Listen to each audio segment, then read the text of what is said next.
everyone. Welcome to today's episode of Problem Solved, Fixing Last Mile Engagement in Healthcare.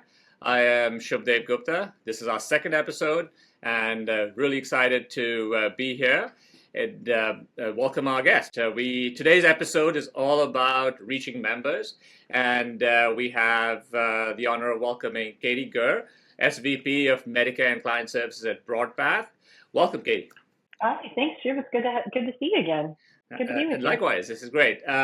So for the audience, could you give a quick overview of your role as it relates to, obviously, your clients? You guys have a huge footprint serving 40 plus logos and a big swath of Medicare and Medicaid. Would love to get an understanding of your role as it currently stands with BroadPath, as well as your background. Yeah, no, I'd love to. So today I work with BroadPath. BroadPath was actually a client of mine when I worked at Centene running their Medicare Advantage product line. So I have the great honor of working with them today. It's a great organization. As you mentioned, we have 40 plus logos, and primarily what we specialize in is supporting primary healthcare clients, right? So primarily payers, but also some provider components as well, in order to support kind of in quick order whatever their surplus management needs. So we do a lot of call work. We also do claims work. We also do some member outbound calls, fax work and whatnot. But about 70% of our business today is call volume. That call volume could be member services. It could be telesales, which is exciting for me. Love that particular service line. But yeah, and then previously, before I came, I spent my career really cutting my teeth in the Medicare Advantage space. Spent about 10 years with Humana as Medicare Advantage started to grow through Part D. Spent about 4 years through Coventry, through the Aetna acquisition, always running markets, so general manager components, and then went over to Centene for about 4 years, where I helped them rebuild their Medicare Advantage platform as well, and kind of worked with them through several different acquisitions. Love that. That was really a great fun time. And then I moved into some consulting opportunities, and that's really where I started to re-engage with BroadPath. So yeah, that's it. Tremendous background, and you have an amazing perspective. So let me use that to jump right into the first question. Given all the changes that we're seeing with leadership in CMS, with changes in government policy or proposed changes in government policy, uncertain environment, what are you seeing as some of the biggest challenges that plans are facing today when it comes to last mile engagement with a member? I think in some respects, the challenges are the same as they always have been. Healthcare literacy is not huge across America. And by the time you get in that Medicare Advantage space, you are it's somewhat fragile, right? And so I think the ability to reach individuals in a clear way in order to be able to articulate something that is a little bit challenging. I've been in healthcare my whole life, and I got to tell you, sometimes when I receive explanation of benefits and claims payments, or I'm going through prior auths or whatever, it takes all of my mental energy to figure out how to navigate the path. And I've been in this career for 30 plus years. So I think the ability to reach a member in a clear path is vital. I think the other thing is making sure that you understand what that member's community looks like, meaning sometimes the conversation doesn't happen with the member. It happens with a son, a daughter, a caregiver. And so I think being able to tailor that message to those individuals is really important. Great. Seems like we have a guest as well who's active in the background. So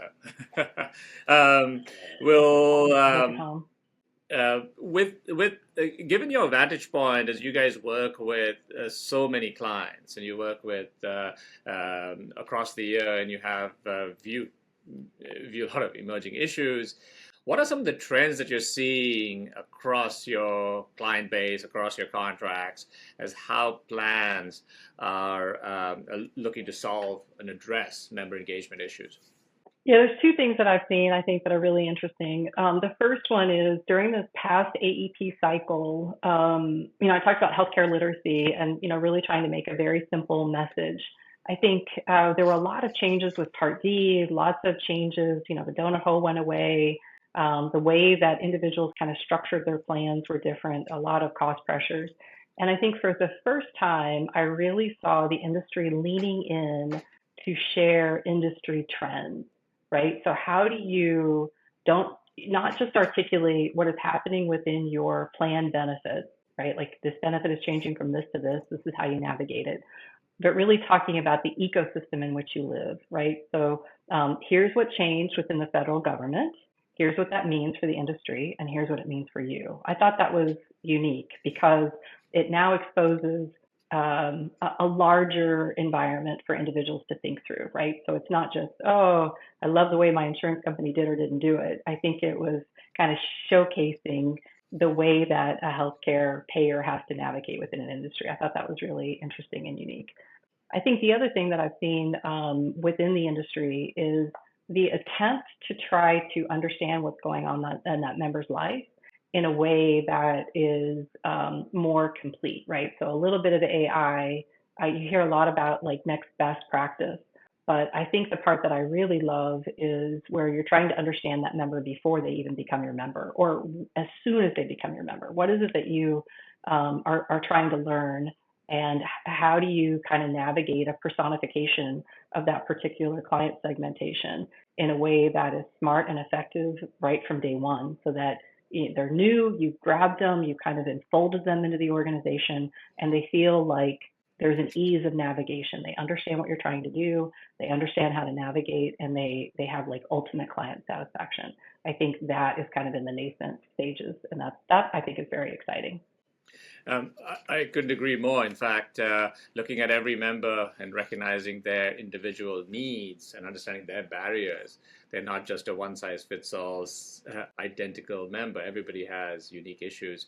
How do you address them and do that at scale in a profitable way, in an effective way, is a challenge and an opportunity, because we now have tools that allow you to do that. Related to that question, actually following up, have you seen any of the approaches that plans are using to address these challenges that are working? Any best practices or any ideas that you're seeing that are clicking well? I mean, a couple of things that come to mind. I would say in the past, we had a lot of, from the payer perspective, when I was working on the payer side, we had a lot of information around potential target markets, right? So when you think about direct lead or lead generation, you would get with the big mail list organizations, you would kind of cull it down by zip code, you would kind of cull it down with whatever you thought was the appropriate, target market. But that information stayed within that lead gen. So you reached out to them, you thought that was the appropriate audience that would be happy and, satisfied with whatever your particular product mix was. And then you enfolded them within the organization. And I think one of the things that we're starting to see is how do you carry that information forward?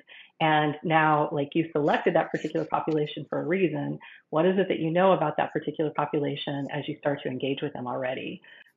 So very important when you think about some of the D-SNPs and some of the C-SNPs that are coming through, right? So maybe that isn't that difficult or isn't that needed when you're aging in 65-year-old, you're brand new to Medicare Advantage and you're trying to figure your footprint, right? You're a little more malleable, a little more flexible, a little more engaging. But when you're bringing in individuals that you know already have particular conditions or an ecosystem that's going to need more assistance, I think the ability to pull that in and kind of support that outreach in the very beginning is super helpful. So I know, Shub, we've worked with you and your organization. I think I love the story, and I think we've gotten really good feedback from some of the clients and the payers that we've talked to. How do you take those insights about what a health plan doesn't know about their member and kind of start to create that voice of a consumer so that you can do really targeted outreach? I think that's the next level. I think that's where we're headed. I couldn't agree more. In fact, that's a great insight.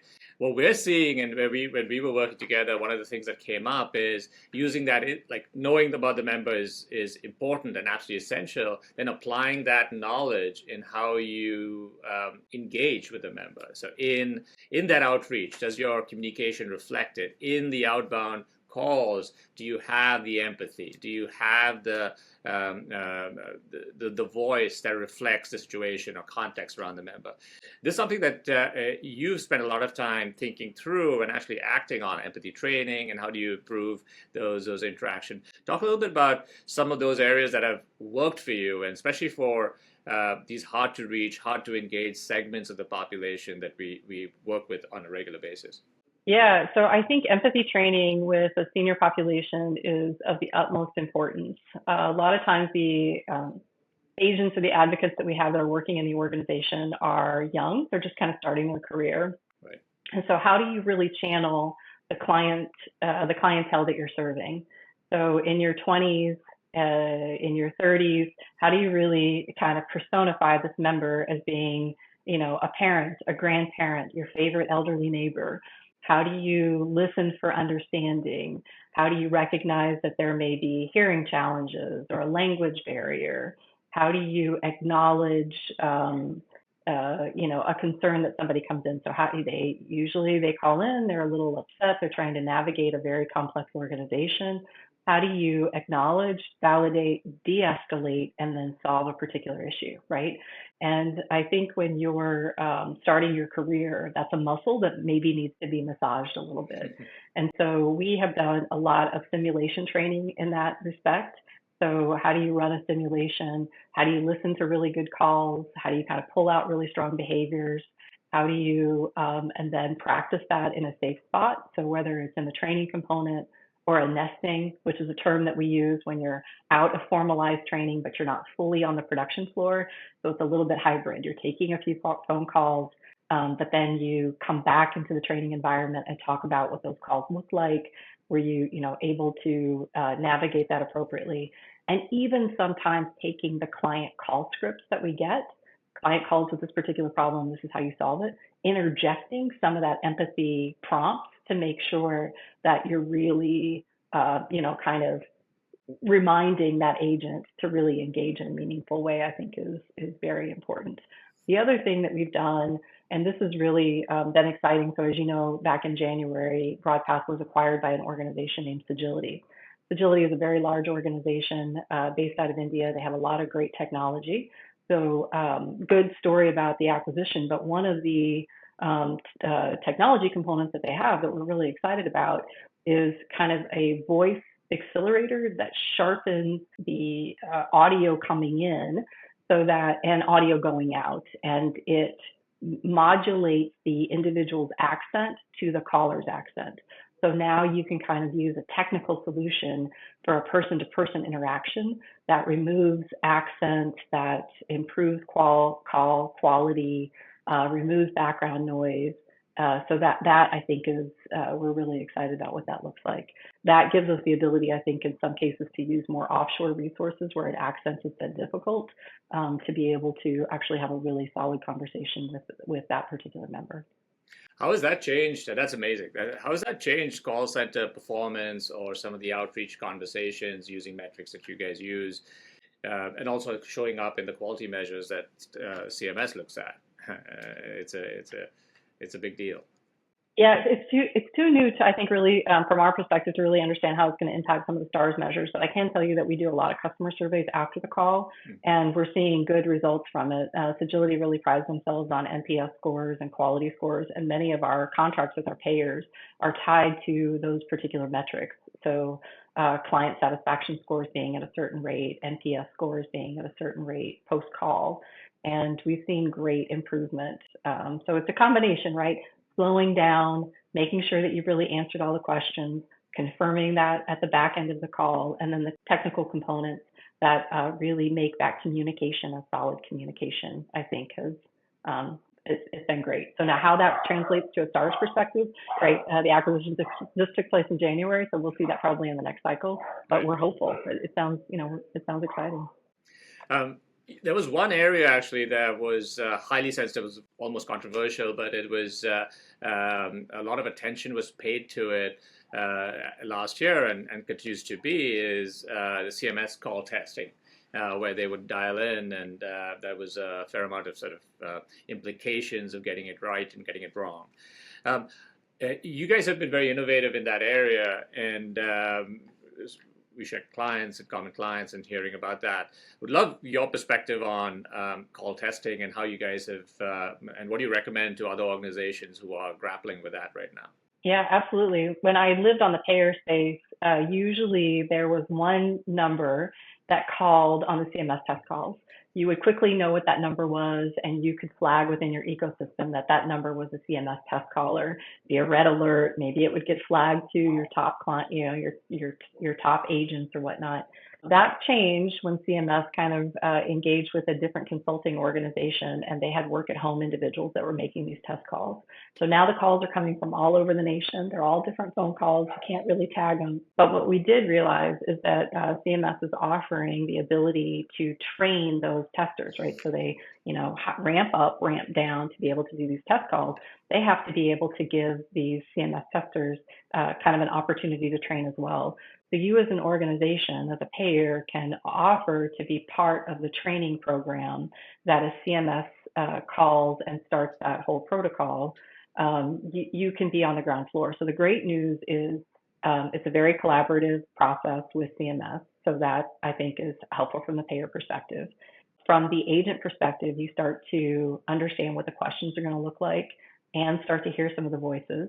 So you get a little bit of practice in the moment to be able to respond to those CMS questions, right? So are you the right person to answer? The answer is always yes. Yes, I'm the right person to answer. Do you have the TTY lines? Yes, we'll get those in, right? And so I think that ability to offer to be a tester is beneficial for both, CMS obviously, and for us. And we found great opportunity to be able to kind of track, test, and then coach to those calls early before the season actually starts in February. That testing component is really kind of in that January timeframe. And then by the time you get in February through May, you've got a solid program, solid coaching program. So I don't know if everybody knows about that. That was new. We piloted it with one plan last year, and I think we've really augmented the number of plans that we've recommended that to for this year. That's great, and that's great insight. So thank you for that. Let's switch gears a little bit. You had mentioned, and you've been a big proponent throughout your career and your experience on getting to know the member better. If you can only serve the member if you really understand more about the individual, where they're coming from, their context, member intelligence. How do you see that playing out in specifically in some of these outbound campaigns, outreach that you do, and also growth, which is a big area of focus, telesales and growth within the organization. How do you look at member intelligence, how that plays to supporting or helping or even impacting outcomes in these areas? I think serving the member is whether you call them a member, a patient, whatever, right? The ultimate consumer, that's your strongest mission. That's really your reason of being. And I think you have to keep that mission center in everything that you do. So when we hire, when we train, when we coach, we always talk about how important that is to do, right? I think sometimes people get caught up in the technical components of a job. I got to do this, and then I got to do this, and then I got to do that. All of that is superfluous if the member isn't guided through this complex organization. If they don't feel supported and cared for, then it's really meaningless. And I think CMS has recognized that in a lot of what they're trying to do. So whether it's the STARS perspective and there's a reward, whether it's compliance and there's a bit of a penalty, it's this carrot and stick about always keeping the member centric and making sure that you're really serving that particular member. I think as we think now about some of those outbound call campaigns and some of the aggregated information we have on that member, it really gives us a strong base of a profile to begin that outreach. And that could be anything from potential needs that a member may have. Do they live in an area where we think they might need some additional support and services? So how do we make sure that we have that information available? Are they brand new to Medicare and they need some support kind of navigating what that looks like? Do they have a late enrollment penalty and they need to understand what the implication of that is? Are they on particular chronic, do they have particular chronic conditions and they need to understand in this new plan how to navigate new pharmacy or prior auth for specialists or for services, right? I think the aggregation of all that information is really important. I think that's great in terms of AI. You still have to lead, like all of that is just data, right? It's good data and it's great data and it points you toward the north, but you're still triangulating when you have that actual call with the member to make sure that you're moving in the right degree to really connect and see that particular member and have that conversation. So great information, great, we've got some amazing technology, I think, on the call center perspective now that starts to kind of think about what a call scripts would start to look like based on that information so it can lead the call. But you as a person still need to connect with that person. The data may or may not be accurate. You need to kind of validate that in the actual moment. But it gives really great information to indicate how long a call might be. It gives good information in terms of indicating like what kinds of level of empathy and understanding and hearing you might need to have in order to be able to support that member. And then also knowing if maybe that conversation with the member also needs to include some of their care team as well. So, is your spouse around? Is your, son or daughter around? Is your nurse around? And we can have this conversation together. Or can I also support our call with written material? Can I be able to deliver that written material so that we've had a conversation, but now you can also see it on the back end? I think those are going to be game changing as we move forward. It's a great insight. In fact, where we've seen a real success is that combination of bringing in data, the insight, and the application of it with the outbound outreach agent, the call, how it's delivered. And the value really comes in is when you learn from every interaction and building on that, because it is, and you've said this a lot, it's the same member. You're engaging them early at onboarding, you're engaging them at a telesale even earlier, and then throughout the year, you have that insight about that member or the member type that allows you to make those interactions more empathetic, more valuable, more tailored, more personalized, and you'll get further along with member experience in those interactions. So absolutely, and the tools that are available today that you have in your systems allows you to do that. So how do you then apply it and make it useful?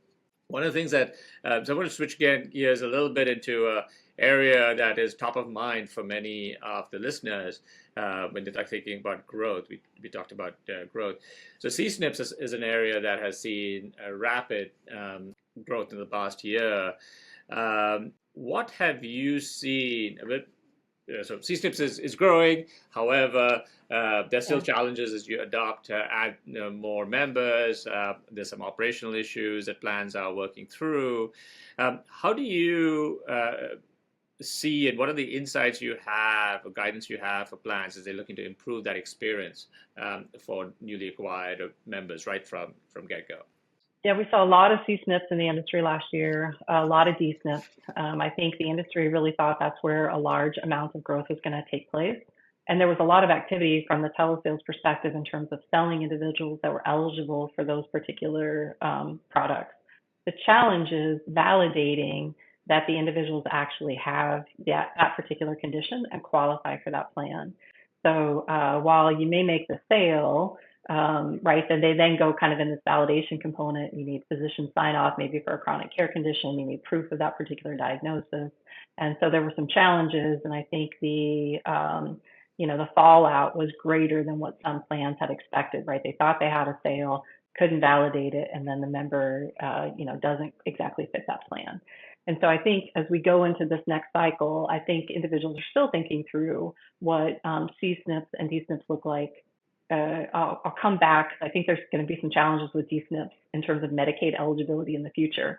But I think from an operational perspective, what plans are going to need to get a little bit better on is how do you prep a member and a provider that, right, so target particular providers, right? If you're going to have a chronic care special needs plan, what does that special plan need look like? So if it's, one that involves a heart doctor, how do you kind of reach out to your specialist teams and let them know that this is going to take place in the market? These are the members, and this is how to help confirm that they actually qualify for this plan. And this is the benefit to you, provider, and to the member. And, how do we kind of operationalize some of this? But I think, being able to set the stage about you're eligible, and here's how we can actually confirm that you received this particular plan early on. So how do you message that as early as possible, and then kind of guide that member through those operational issues? Because it's different when you call a call center or have an agent come sit across the kitchen table. You sign up for the plan, they walk away, you think you've completed the transaction, these additional plans require a few more steps to make sure that you actually hit that criteria in pretty quick order, in relatively quick order, in order to make sure that you can stay in that particular plan. So I think you're going to see a lot more clarity in marketing materials and member materials and agent support, and my hope is in the provider community as well, about what these plans look and feel like. I also think it's really important to double down on these chronic care SNPs, because I think early signals from the administration is that there's additional funding cuts that could come through. We could infer that that would happen in the Medicaid space as well. So you could see these individuals that qualify right now for state-based Medicaid programs falling off Medicaid rolls and not being able to qualify anymore for a D-SNP. But if they have these chronic conditions, you could move them into these chronic care SNPs. They could still have a level of care that's appropriate for their needs, but you have to now your eligibility base is no longer on state rolls, but it's now based on that chronic condition. And so you're now going to have to kind of navigate some of those social determinants of health to make sure that members have actually received that care from the appropriate specialist, that they've received it in a way that includes transportation if they needed transportation, that included televisits and the appropriate technology if that's how it happened, right? So I do think that you can kind of see that shift from one to the other potentially. You just kind of have to navigate what that means for the member, for them actually to engage in that ecosystem. That's a great point. So it's really evolving that entire telesales experience. Is moving from, or the sales experience, moving from just it's not no longer getting you signed on a plan. Is then the validation means involving a part of healthcare that has not been involved traditionally in the sales process. Okay. So bringing the provider in, validating the condition. And then the actual onboarding, which is actually different as well, because this is very particular to a specific chronic condition, and just really everything needs to be thought through for that experience to be effective and then to stick. And these are in many ways in Medicare. You're on Medicare for the rest of your life, and so these when you have these conditions, it is an opportunity to really think longer term. And those plans that do really win. In fact, we've been seeing plans thinking about how disruptive last year was in terms of out of the AEP. As we know, it was a highly disruptive year, a lot of change in plans, a lot of change in strategy, and organizations have adapted. Are you seeing, as you look about this year, are you seeing any concern, any changes as plans are gearing up for 2025, AEP for 2026? How are they thinking about it, and how are you seeing any early indications? Yeah, I would say the industry, I think, believes that this is going to be a very disruptive year as well, that it was so disruptive last year with all of the changes, both in the benefit sector, again, in the pharmacy component, right? Like it really changed things, that there was so much to get through the pipeline. Last year, it just didn't happen. And then you have this January experience of individuals that didn't exactly understand how their benefits were going to change. Then they experience the platform they've been receiving, they've engaged, they've gotten a few prescriptions filled, they've gone to their doctor, payment isn't what they thought it was going to be, they're unhappy, either with their old plan that they didn't know was changing or their new plan that they thought they, specifically selected. And so I think the belief is that it's going to be a very disruptive second year just to kind of settle things back down. It's a little early in the bid process for us to have gotten direct feedback from our payers in terms of what they think that volume of disruption is going to be. We would anticipate that within the next couple of weeks, I would say, and we'll start gearing up. But yeah, I would say we, from our perspective, continue to focus on bringing back seasoned telesales agents. So we talked about, how do you build that empathy muscle? The more calls you take, the more you really understand. And so there's a premium now placed on those telesales agents that return to us year after year after year. And we want to, keep them engaged, keep them with us, or leveraging individuals that we have from our member services, right? The operations side is kind of a busy cycle from January to April, and then, moving them into the telesales if appropriate. But yeah, we would anticipate another busy cycle. I agree. We're seeing this across our book as well, as there's a lot of interest earlier in the year, a lot more demand about thinking, okay, what are the plans? How are we managing our retention of existing members? How are we thinking about growth in new markets, and in which markets and which plan types? So that's something that's coming. Yeah, It starts earlier and earlier in the year, which is a good sign, because you're really engaging the member and serving the member throughout in every interaction. So it's good to think about that way. I wish they yeah, there was such a disruptive year last year, right? All of that energy and effort that takes and the cost to, sell a new agent, you really want to make sure that you retain them in the appropriate way. So right. I love the fact that we can be more proactive with all the good insights and information that we have on that member to be able to reach out to them and make sure that they're satisfied and that they're engaged. And you kind of help navigate them through that organization. And worst case scenario is maybe it's not the best match plan to member, but they're on your radar to be able to do the earliest possible outreach to make sure that you've engaged them in the next cycle. So you haven't lost them to the competition, you've just moved them within the organization. That's right. That's right. And the plans that get that early, start that conversation early, getting to know the member needs, and then put them in the right match, have much longer tenures. And you said, if you think about member value and how you think of long-term value of the member, it's really where you win as a plan and in the relationship. So there is data, there are tools out there that can really help you do that. So this is it's an exciting time for plans. They think more longer term, think more really building the deeper relationship with that individual, which is what pays off.